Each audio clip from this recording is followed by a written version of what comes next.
All right, one of our favorite regular season guests is back. It's Diante Lee from The Athletic. He is fresh off the combine. What's going on, brother? I'm doing well, man. Kind of recovering from a lot of steak and other things happening in Indianapolis. I think it takes me about a week to recover after being out till 3 a.m, and all the places where everybody goes in Indy. But I'm feeling good, man. How are you? I will repeat what I've said on this show a couple of times. Every young journalist will come up to me and say, how do you work the combine? And I'll tell them certain things about journalism. But my number one thing is nurse a light beer for the entire night. Don't be the guy getting IPAs at 4:30 and then again at 4:45. Yeah. It's going to be bad for everybody. Yeah, I think I tweeted it's a about marathon, it, man. not a sprint. I've been in that position of getting to Wednesday, and you're in prime or you're at high velocity and you're just looking around and it's like, I don't live like this in any other time in my life. No. What was I thinking? What did I have to prove? It really is. It gets bleak really quickly if you play it incorrectly. Any combine impressions? We're going to do sleepers here, mid-round kind of gems. I'm excited about that. But anybody that's not on your list that good, bad, indifferent that popped for you that you changed your mind on? Changed my mind on. I don't know if I would say change my mind on. Like, two of the guys that I was kind of intrigued to see how they would test would be the pair of LSU defensive tackles, Mason Smith and Mekhi Wingo, right? Like, and those names probably aren't as sexy as like the Texas pair of Savondre Sweat and Byron Murphy. Yeah. They got a lot of national exposure. They go to the playoff, beat Alabama, the whole deal. But those are two defensive tackles, in the NFL, we're always talking about playing with light boxes, being able to handle explosive passes. And to do that, you've got to have guys up front that can play a gap and a half, that can be disruptive, and get penetration when you need them to. And I think that both those guys kind of fit the billing. I think they both tested really well. They're going to be around 300 pounds. So there's going to be some versatility for those guys. I was really happy with how they tested. Those are the two guys I think that immediately stood out for me. And then there's guys like, Blake Fisher from Notre Dame, being able to be there and see his measurables. And then you look and go back to the tape and it's like, he might not be as good as Joe Alt, Blake Fisher at Notre Dame, but he's got clean tape, he's got a lot that you can work with. So I think there's a lot of trench guys that maybe haven't been getting as much publicity because it's so top heavy at those positions that I was really kind of happy walking away from the combine with. I've become so trench build in the draft where I really just take linemen the first 2 days of the draft at this point and just figure the rest out later. But that's it. I mean, that's and linebackers. I'm a linebacker guy. Well, I think what we're seeing is like I think these draft classes, we're seeing more and more drop off now. Like there are significant cliffs. I think that this draft is going to be a really big one where if you're drafting in the top 60, top 75, and you have a need up front, you better do it then. Because you're probably not going to find a round 4 or round 5 guy that's going to be able to be an immediate impact, right? Like you think about the Rams last year, being able to go later in the draft and get all the defensive front guys that ended up contributing for them. That's going to be a little bit more of an outlier thing, I think, as we go forward, because we're getting so much better at scouting those front bodies. And I think the guys that are not necessarily ready to go contribute immediately, you're really seeing that separation between the two of them. My feeling on the trenches is I think we went through a period at the beginning of the passing boom. So let's say 2011 and then the first few years of that decade where we didn't know, I know this sounds strange, we didn't know where football was going because it was becoming such a vertical game. It was becoming such an outside game that I think there was more emphasis on accentuating the passing game than there was on the trenches for a few years. And then the Eagles win the Super Bowl via the lines. The Niners do what they do because of the lines. The Rams do what they do because of the lines. And then there was this regression where we're just like, yeah, it turns out football is the exact same it was 30 years ago. It turns out it's the exact same sport. We just play it a little differently because the rules are different, the quarterbacks are better, and there's like all sorts of weird 7-on-7 stuffs. But like the sport has changed in a million different ways. But one of them that didn't change was that you just need the best offensive and defensive line to win, and then everything else beyond that is a tiebreaker. George Young's planet theory still holds true, However, that's exactly right. Half century later, man, like you got to get the explain it. So that's exactly right. If I remember the quote verbatim, right, it's that there's a rare. Well, to kind of paraphrase it, is that there's this rare class of guys who are that big, that fast, that athletic, that strong, and those are the guys that win football games for you. Right. And I think that we're seeing more and more of that. I think that what you're saying translates down to the college level as well. right? You get the air raid boom in the aughts, and everybody's chasing the quarterbacks and 3-4 wide receivers. And then you start looking maybe over the last half decade, and it's like, okay, Georgia, best in the trenches. Michigan, best in the trenches. Alabama, best in the trenches. These are the teams that are continually showing up. So that planet theory is that, you've got to get the guys that are bigger, faster, stronger, because those are the ones who win games, especially up front. Get those 300-plus pound dancing bears. To quote the great Chip Kelly, who, even though he's fallen off, is still an amazing mind. Big people beat up little people. It has been that is a truism in football that it will always be. All right, we're gonna do sleepers. We're gonna have 3 guys you're gonna be able to get after day 1, day 2. I don't know how you would define it. Well, if we accidentally end up on a day 2 guy, I promise you guys it's gonna be fine. Right. We'll qualify it. Nobody's gonna try to say he's gonna be a round 5 guy. Right. But it's just guys who maybe are just not being talked about enough. Your first Diante Lee is who? We'll start with quarterback. Mine is Spencer Rattler. Ooh. I think that's a guy. That's a guy that I think, if you would have asked me 2 years ago, there's no way I would probably be saying what I'm saying about him now. But you watch like the way that he's handled pressure, adding, touch throws, being a little bit more accurate, being a little bit more decisive from the pocket. He's evolved a bunch from the worst days at Oklahoma, and some of the things that were rough last year at South Carolina. I think this year was just kind of like done a disservice because of how weak that offensive line was.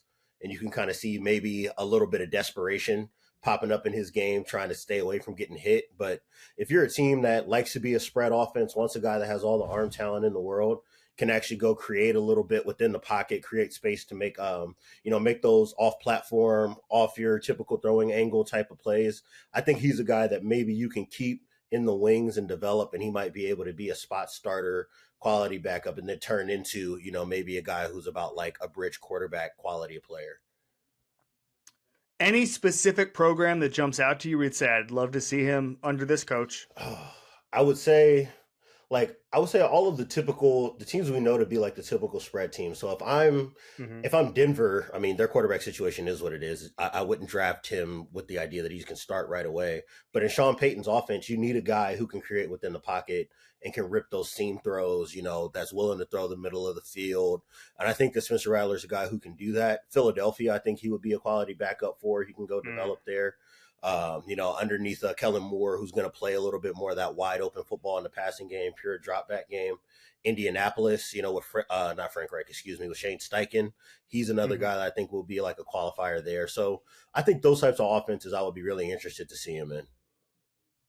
I did not anticipate Spencer Rattler talk here. Although, I had a GM before last season say that he liked him more than most people. And I think a lot of it, I think we do this all the time. We discard prospects and then we give up on them. Exactly. And there's no way to bounce back. And so Spencer Rattler is at Oklahoma. I think everyone says, well, he's got this golden opportunity with Lincoln Riley. It's time to be, the next Baker Mayfield, the next Jalen Hurts. Doesn't happen. He gets supplanted by Caleb Williams, and all of a sudden we just sort of we all move on with our lives. He made mistakes at South Carolina. That was a bad team. That was a bad program. There was a bunch of guys at the portal. But I do think that in a vacuum, he's maybe a little better prospect than we give him credit for narrative wise. Yeah, I agree with that. All right, my first guy is Ulofoshio from Washington. He's a linebacker, 6'1", 236. I watched first of all, the testing numbers are off the charts. Yeah. One of the best athletes at linebacker in the draft. And I read a bunch of his scouting reports. And they said, well, he's strong enough to get off blocks. The problem is some instinctual problems or whatever. I didn't see that on tape. And maybe I was looking at, there's an old scouting term, setup game, where it's like, you just watch a bunch of games because you're setting up to basically make a case that a guy should be drafted. Maybe I was just watching too many of those. Maybe I didn't watch enough lowlights. But he's the type of guy, obviously the Washington defense has question marks, but it was a high-level program, big game reps. He played a lot of football. He won it's all second team or third team by basically every service that does those things last year. And I when I watch him, I just don't know why he's not. I mean, maybe it's just the position he plays, but it just felt like he was all over the place on the field, and I just love the guy. And I think you bet on. I've always, and this is, by the way, this is going to be throughout the show. Yeah. I bet on athleticism. I literally just filter by jumping and 40 and all that stuff as a threshold. Now, I feel like you just have to get past those thresholds. It's not like I learned my lesson. I joke about all the time. I learned my lesson on Andre Dillard. I learned my lesson on Jason Spriggs. I learned my lesson from a defensive back standpoint on the first Melifanu, where he was jumping through the building and couldn't play. He's 41-inch vert, whatever. Right. It's not that. If you do 41, I remember Minkah Fitzpatrick was a good athlete, but not an elite athlete. And I was sitting there in the dressing room, well, look at this guy. Well, guess what? Minkah Fitzpatrick can ball and he's athletic enough. Yeah. That's what matters. Right. And so for me, I always, the thing I do now is I take the testing numbers, marry it with the tape. Like, I'll give you a great example. There's a kid from Houston Christian named Jalix Hunt. Okay. Incredible testing numbers, really good production, small school guy. And invited to the Senior Bowl, and I see his testing numbers, and I go, "Holy crap!" And I say, "This is a guy I'm circling." And then check around on him. People say he wasn't used right; he was in the flat too much. But then I watched him last night, and he had a couple. I think they played Western Kentucky, a couple other teams like that. He just doesn't. To me, he doesn't play explosive. He doesn't look like you should look like the fastest player in the history of Houston Christian every time you're on the field. 100%. And if you test, that's great. But it's just not the same for me. And so he was on my list, and then he fell off it because I actually watched him play, which, by the way, young draft nicks, I encourage you to watch these guys play. But it's just that kind of thing where when I watch Washington, my guy just stood out every single time. I think that's become a more of evaluating linebackers, period, right? Like, you want guys that pop athletically, because the truth of the matter is, like, we're not in the era anymore where I think you're just going to see guys drop into the league and be a Michael linebacker, be a Will linebacker, and be that productive right out the gate, right? I think the learning curve for that position is really trending in the direction of tight end, right? And this is something I was tweeting back and forth with Mina Kimes with, and she was talking about this. Mina Kimes. Doesn't ring a bell. No. Never heard of her. I'll Google it.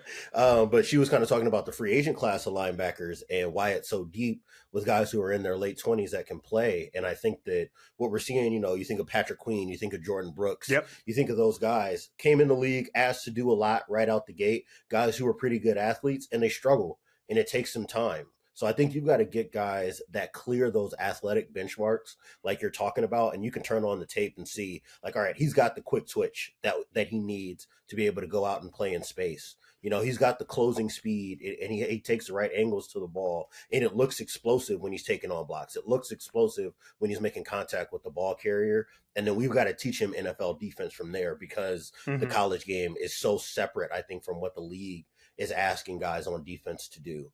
So I think that Ulofoshio is a guy that I like as well. Junior Colson's another guy that I look at that I'm happy with, that I would be excited about too.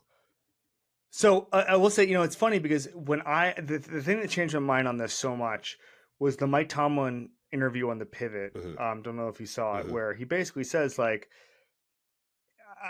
when he sees things in scouting reports, and I'm using a different example, but like the scouting report says, okay, well, he's having instinct problems. Well, that's called coaching. And so it should be your job when you say that. And obviously instincts, some of it. And again, I didn't see it on tape, but I'm just talking about, you should want guys who are strong enough, make the tackle, all that stuff. And then you teach them where they should be looking, where they should put their eyes. And like, that was the big thing. I remember years ago talking to some of the Packers, I think it was Joe Witt Jr. actually.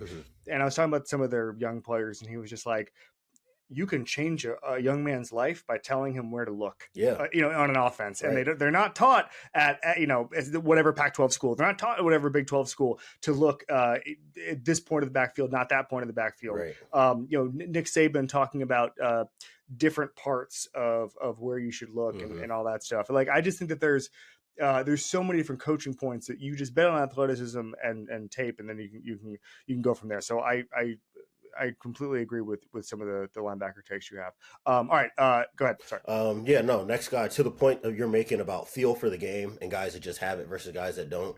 Calen Bullock, safety from USC. That's another guy I watch. You can watch him in the middle of the field, break on the ball, and you can see, like, all right, that guy's got ball tracking skills that not a lot of guys have coming out of college, especially a guy that's not coming in having played 5-6 years, right? Like, so you're going to get a guy who's on the right side of the age curve. I think he'll be 21 at the point, just turning 21 at the point of the draft.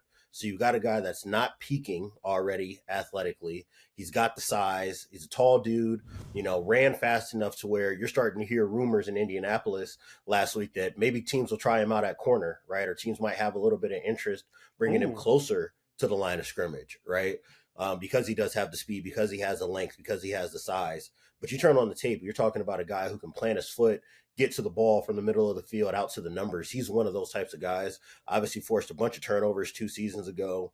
Probably the only positive that USC had defensively last year, right? A guy who was consistent week in and week out. That's somebody, if you're the Packers, let's say you miss out on like a Cooper DeJean, or you strike out on this deep safety free agent class, and you're looking round 3, round 4 for a guy that you can maybe develop to play in a Jeff Hafley scheme, which is going to be a lot of single high stuff.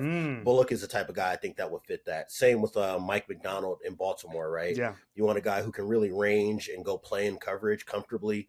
Bullock's a guy I think who meets that. And I think that he's got the willingness to be physical that I think will turn into more production when you look at his tackling issues once the guy actually kind of gets his grown man NFL body. Okay, so a couple things. I had a really smart person tell me a couple years ago about the NFL. Football is surprisingly efficient. Like there's not. This isn't like baseball in 2000 where Billy Beane could just come in and say on base percentage and then we're there. They said the one place people don't look at enough, and this is NFL or college, is scouting tire fires. Yeah, because it's like like the receiver who has the quarterback, or you have stuff like that, and you're saying, okay, we're gonna bet on this guy because he just wasn't put in that situation. We're gonna trust our eyes and our evals. Right. I don't know a better example of a tire fire than the USC defense last year. If you were a bright spot on the USC defense last year, you were on my board. Yep.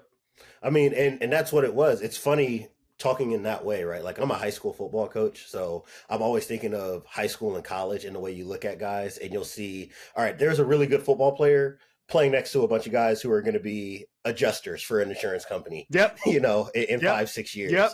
And I think that there's a good deal of that when you're watching Bullock, of like, all right, he's playing in a defensive backfield where maybe 4 of his 5 teammates back here won't be doing anything with football, or maybe they're UFL players. And you've got a guy who's a clear pro that understands the game really well, and you can see him kind of separating himself from his peers.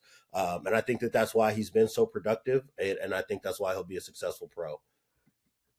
Bunch of law students. Yeah, exactly. With a bunch of law students and bunch of guys that are going to be sticking around USC for a while, man. Prioritizing education. Still there. Still on campus. Still on campus listening to this show. Why should you bet with Caesars Sportsbook? 2 words. Caesars Rewards. Every bet brings you closer to the types of benefits only Caesars can offer. Hotel stays, VIP experiences, sports and concert tickets, and more. It's not just an app, it's an empire. All right, so I don't want... This might be cheating. I'm going to name a bunch of guys, so don't get mad at me. No, go ahead. Because I'm talking to the listener. Got you. You're not going to get mad at me. You're my friend. I really do want to talk about Ricky Pearsall. I love that. And I know he's shooting up to where he's no longer a sleeper. And I think the biggest problem with a lot of stuff, he goes, hey, sleeper, hidden gem. Then it's like, well, this guy. It was funny. I actually talked to someone last night when I was doing some work on these guys who were saying they're actually upset how well Ricky Pearsall has been doing during this process because he's not going to be the hidden gem. Right. But he saved his coach's job, I think, a couple of times with cashing in huge 4th downs. Without him, I think Billy Napier would have been fired last year. Again, you want to talk about tire fires. He was the only guy who seemed like he cared for a lot of plays last year. Catching passes from Graham Ertz, always the reliable guy in big spots. In fact, the only reliable guy in big spots. The route running, terrific. Making plays downfield or behind the line of scrimmage. I just think that, I hate, oftentimes we always say, and this is one of my least favorite draft tropes, is we always go, all right, you draft this center 40th overall, you can pencil him in for 10 years in the league. Well, if you could pencil him in for 10 years in the league, he wouldn't be in the second round, right? 45th in the draft, okay? And also you can't pencil anybody in for 10 years, okay? This is a different league. But I just feel like he's going to be a day 2 guy who is going to be reliable day one, and he's going to play a bunch of years in the league. And I don't, there aren't that many guys that I look at where I'm betting I'm just going to see this guy making plays 7 years from now. Ricky Pearsall is one of those for me. And I think that another thing with Pearsall is in watching him, there's something to be said for a guy who gets significantly better year over year, right? Absolutely. If you go and you're looking at Anthony Richardson tape from a couple seasons ago, you're watching Pearsall and it's like, all right, I can tell the athleticism's there. He's clearly got a good catch radius, but he doesn't yet understand the nuances of playing the position, right? Being in the right spots, making himself available for the quarterback, knowing how to get open consistently. And then you turn on last year's tape and you see all those things. So just in an off season's time, you see the amount of detail that goes into his game, being able to use different releases, being able to work the top of the route a little bit better. And then you layer that on top of what he already brought to the table, which is more than adequate NFL speed, a guy who can jump out the gym, right? He's going to go win at the highest point, in contested catch situations, somebody you can move around inside and out. Now you're looking at a guy, to your point, that's a sleeper in the sense of you're never going to hear him in the conversation with the top 5, 6, 7 wide receivers. But once you get past that tier of guys, you're looking at him, you're looking at guys like Malachi Corley, just like who are the wide receivers who are always open? And if they're not open, they're always making a play on the ball. He fits that billing. And if I'm a team like maybe the Giants and maybe we have to address another need early in the draft, if we can go take a swing again early in the second round, that's the kind of guy I want to go get to pair with the rest of the receiving core. So I completely agree. I want to shout out because I cheated and said Ricky Pearsall when we're doing mid-round sleepers here. The other guy like that is Peyton Wilson. Yes. Where Peyton Wilson is probably not going to go in the first round, but he might be the first linebacker off the board because it's just the way that developed. Yep. And I am in love with Peyton Wilson, the player. You can't call him a sleeper because he might be the first linebacker off the board, but he's going to be a day 2 guy. And you're definitely not a sleeper after you run that 40. You're not a sleeper 100%. Anymore once you put that 40 he is the honorary. So both Pearsall and Peyton Wilson are my honorary former sleepers. Congratulations to graduating from sleeperdom. Exactly. I don't know if you watch like Next Level Chef, but they're out of the basement. Those guys. They're out of the basement. One other guy I want to who got on the radar is the kid from Louisville, Isaac Guerendo. Is that how you pronounce the last name? And again, another testing guy. He's big. He's physical. Production was there. Yep. 810 yards last year, 11 touchdowns. Got better every single year, stats wise. I mean, basically by every metric.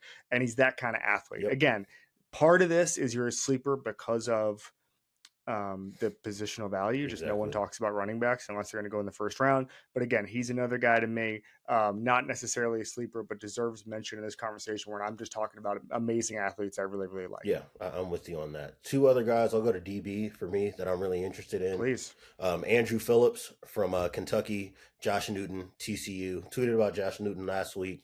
You want to talk about guys that are going to be baseline athletes, right?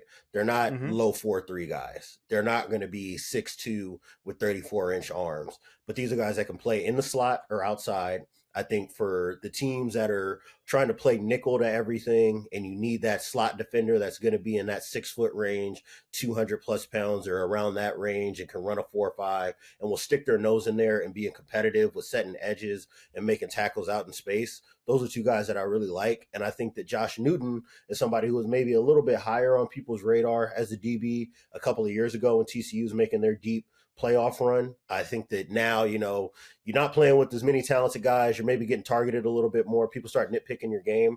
I don't know if he's a number 1 type of DB that people might have thought he was 2 years ago, but you still watch him and he's consistent. He's competitive at the catch point. He's really good with press, so you can drop him inside and he can play physically. And, if you need a cornerback 2, that's another guy that can fit the billing. So when you think about like the Buffaloes and teams like that, San Francisco's, the guys who want to play nickel no matter what kind of offensive personnel is on the field, I think Andrew Phillips and Josh Newton are the type of guys that fit that. Hey, I know this is a big question, but when the college game is getting closer to the NFL game every single year. Yeah. But I'm really bad at evaluating cornerbacks. I'll give you a great example. And maybe this is because he had a big special teams error in September and he just got in my personal doghouse, but like Tyreek Stevenson in Miami. Some of this was scheme stuff. Right.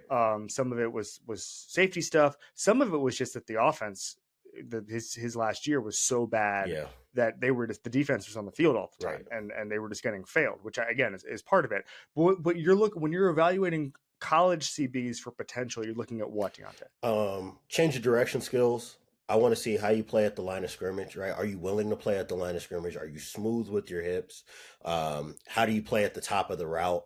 Like, I really get into like coaching brain when it comes to DB, right? I'm going to look at, how are you handling different releases? Are you confident with your hands? Are you confident with your feet? Or are you always in recovery mode right off the line of scrimmage? At the top of the route, are you willing to be physical? You see some DBs that are scared, either too grabby because they feel like they can't change direction. I think we saw a little bit of that maybe with like Keely Ringo, right? Who's like a really good linear athlete. When you talk about playing at the top of the route, you start talking about different releases. Maybe you see some different things you can nitpick. So I'm looking at how you deal with that. Can you be physical? Can you maintain your balance through contact? And then how are you competing at the catch point? Not that everybody has to be Terry and Arnold, getting 5, 6, 7 interceptions in a year to be considered a good DB. I just want guys that are going to knock wide receivers' hands away, that are consistently trying to make plays at the ball. Those are the guys I'm really excited. I get really excited about. So that's why Josh Newton rates well for me. Andrew Phillips rates well for me. Kyrie Jackson, who's maybe not a mid-round guy, I might see him more as like a round 2 type of guy. That's somebody else I really get excited about because of how competitive he is and how he plays at the line of scrimmage. And then everything else, like that's the position that's going to come to Indy and do all the drills, right? You want to see who are those peak top level athletes in terms of top end speed. So once you have that, I'll really kind of key into who you are as a player. And if you don't, then obviously that puts more on your plate in terms of having to be refined technically. Fascinating. All right. And I want to shout out a couple people here. There's a ton of athletic safeties in this draft, a ton. And I'm not putting any of them on my list. Jalen Simpson from Auburn, a little bit lighter than the other guys, but that's a guy. It was funny because I always joke about this. Everybody who's off my board is when the scouting report says your coach better have a plan to use this guy, because that's all they can never figure it out. Every time I like DJ and Bucky, they'll always be like, hey, this guy's good, but you got to have a plan for him. Every time I hear that, I'm just like, I don't trust NFL coaches enough, frankly, right? Well, and the timeline's not long enough. Nobody has time to figure it out or make a plan for a guy. Can you play or can you not play? And so Jalen Simpson, I saw that a couple of times when reading about him and watching him, and he's extremely athletic. Cole Bishop from Utah, heavier, another great athlete. Ryan Watts from Texas, and Tyler Owens from Texas Tech. Those are the four safeties who really stood out to me. Again, not necessarily sleepers. I just wanted to name check some when I was going through the athleticism this morning. Wake Forest's Malik Mustafa is another guy that I'm interested in at that position. That dude plays with the level of reckless abandon that you really like to see out of safeties, that, playing those quarter shells, 2 deep shells, or guys that got to come out the roof with bad intentions and get to the line of scrimmage and go make tackles. I like watching that guy play. That's another guy that I'm really interested in as well. Probably not like a top end athlete, but a guy who has a kind of play style that you really want to see for a guy who's going to be around the box, matching up with tight ends and having to help you stop the run. All right, my last guy is another Kentucky guy. How do we have Kentucky guys all over the place? It's Trevin Wallace. He's a linebacker. Another guy who the testing is moving him up boards, and he was supposed to be a day 3 guy. He might sneak into day 2 at this point. A linebacker, I think he's 241 pounds. He's fast. Again, I don't see the things the scouting reports see. I see a guy who knows where the ball is all the time. He has 3 interceptions over 2 years. I think 5.5 sacks last year. Was able to snuff out runs really quickly. This is a guy who just I feel like in 3 years we're going to be talking about a guy who just is a nightmare for defenses to have to game plan against.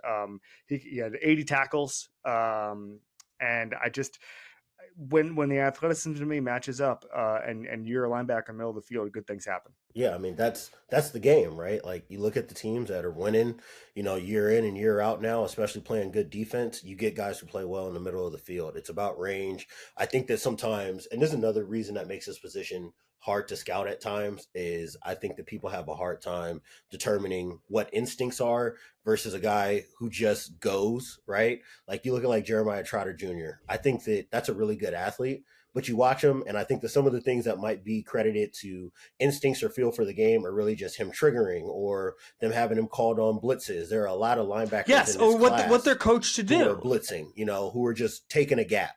And not that that's not valuable, but you think about the NFL game and how much outside zone you see, right? How much the ball is being sprayed out to the sideline. You don't get a lot of opportunities to just dig your heels into the turf and just go forward, right? Like, you need guys who can move, who can change directions, who understand angles, who understand tendencies of offenses. That's what I'm looking for out of this linebacker class. So I can definitely see the potential in a guy like that. I promise you, if a guy's job is just to pin his ears back and get after the quarterback, he's going to look like he's playing really fast on tape. But guess what? Not everybody is coached to do that. Exactly. So anyway, anybody else on your list we need to shout out? So last few guys on my list, number one, and you'll get a kick out of this because I do think that there is some truth to you kind of have to have a plan for this guy, is Roger Rosengarten, the right tackle from the University of Washington. And I say Danny Kelly texted me about him last night. Yeah, I say you need to have a plan for him in the sense that he's light. The dude is really, really light. He doesn't play with a lot of power. He's very much a finesse pass protector type of offensive tackle. So he's not going to step in and just be moving guys off the line of scrimmage in your outside zone scheme. He's not going to be able to pull on counter and go kill a defensive end or get up to a linebacker. But he can handle himself well in pass protection. He's probably not ready to start right now. But I think you give him some time, put 20 pounds on him, let him learn the NFL run game. That's a guy I think that can be a really good swing tackle for a team because he's played on the left and right side. And then the last three guys I'm thinking of are all tight ends that don't have crazy reception numbers, that you don't see split out playing at the X like a Jaheim Bell, Jatavian Sanders, Brock Bowers, right? These are all Big Ten guys, which is just funny in that own right, thinking about how they use tight ends versus the rest of the country. That's Cade Stover from Ohio State, which I think people have been aware of for years now, right? You have Theo Johnson at Penn State and Tip Raymond at Illinois.